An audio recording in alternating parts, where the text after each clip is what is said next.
Everyone knows the tales of famous Vikings such as Ragnar Lothbrok, Eric the Red, and Ivar the Boneless. But what about others who also achieved amazing feats during this fascinating period of history? Before we begin, I'd just like to point out that some of these names may well be fictional. However, they are almost certainly based on real people.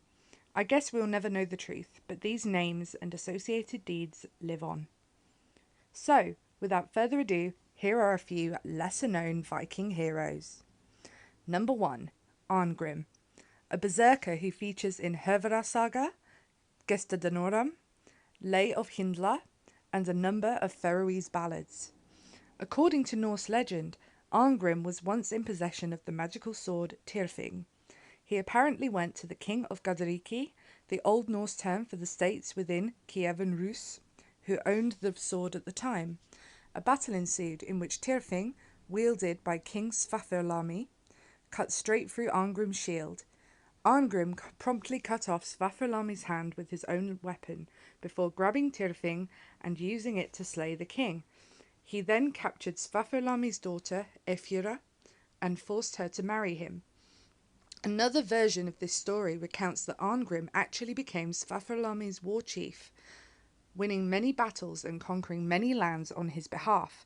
As a reward, the old king gave Arngrim a high position in the realm, as well as Ephira and Tyrfing. In all versions of the saga, Arngrim returns to the land of Bolm in Hålogaland, the northernmost of the Norwegian provinces during these times. There they have 12 sons, all of whom grew up to become berserkers.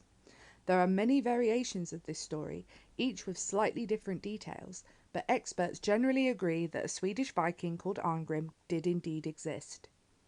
Number 2. Haki, a Scandinavian sea king famous during his lifetime, presumably sometime around the 5th century. He is mentioned in multiple sources including Gesta Danorum, Volsunga Saga, and Ynglinga Saga. According to Ynglinga Saga, Haki had amassed a great force of warriors. When he considered that he had amassed enough wealth and followers to make himself king of Sweden, he proceeded with his army against the Swedish royal seat at Uppsala. Haki was feared and revered as a brutal warrior who supposedly managed to crown himself king after a grueling battle in which the previous king and 2 of his sons were slaughtered. Haki was too confident and comfortably sat on his throne for 3 years whilst his armies continued raiding elsewhere. 2 of the previous king's surviving sons, Eric and Jorund, realised that Haki was now a vulnerable target. They assembled a large force and were joined by many other Swedes who wanted to reinstall the Yngling dynasty on the throne. Haki met this huge, vengeful army with his own considerably smaller force at Fyrivellir, a marshy plain south of Gamla Uppsala. Haki himself reportedly killed many of the opposing men, including one of the brothers, Eric. However, he was mortally wounded during the fray. In his final hours, Haki asked for a longship, which was loaded with his dead warriors and their weapons. Upon the ship they also built a makeshift funeral pyre. His life now rapidly ebbing away, Haki was laid upon the pyre as the ship was pushed further out into the waters of the Fyrishan River, which flows through the marsh and from which the marsh gets its name. Other leaders respected Haki for his bravery on the battlefield and courageous end.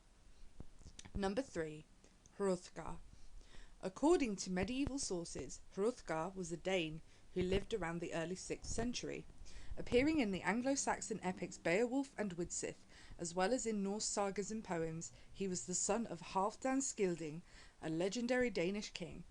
Hrolfr Kraki's saga recounts that Halfdan had a brother named Frodi, who attacked and killed him, making himself king of Denmark.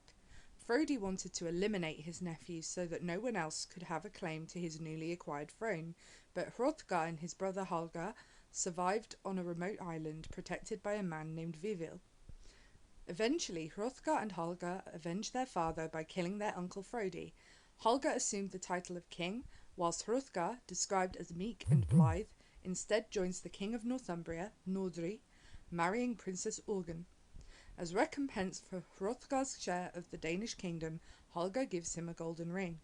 Their nephew Hrokr, son of their sister Signy, became jealous that he didn't inherit anything from his grandfather. So he went first to his uncle Holger. Holger refused to give him a third of Denmark. Next, he went to Hrothgar and asked to see the golden ring. He appeared to look curiously at it before throwing it suddenly into a body of water. This angered Hrothgar so much that he cut off his nephew's feet and sent him back to his ships. Hrothgar, now disabled and bitter, returned with a large army and succeeded in killing Hrothgar. In an almost comical act of revenge, Holger then cut off Hrothgar's arms. Hrothgar's story in Beowulf differs somewhat, with his wife being named there as Wealhtheow instead of Orgun. It is believed that the Northumbrian king Nordri was fictional, although most probably based upon a real ruler. Number 4. Redbad. One legendary Viking that we do know existed is Redbad of Frisia. He is listed in several sources as the King or Duke of Frisia, part of what is now known as the Netherlands, from around 680 until his death in 719 AD. Considered the last independent ruler of Frisia before Frankish domination, Redbad was renowned as a fearsome and strategic warrior who stubbornly resisted the forced Christianization of his people.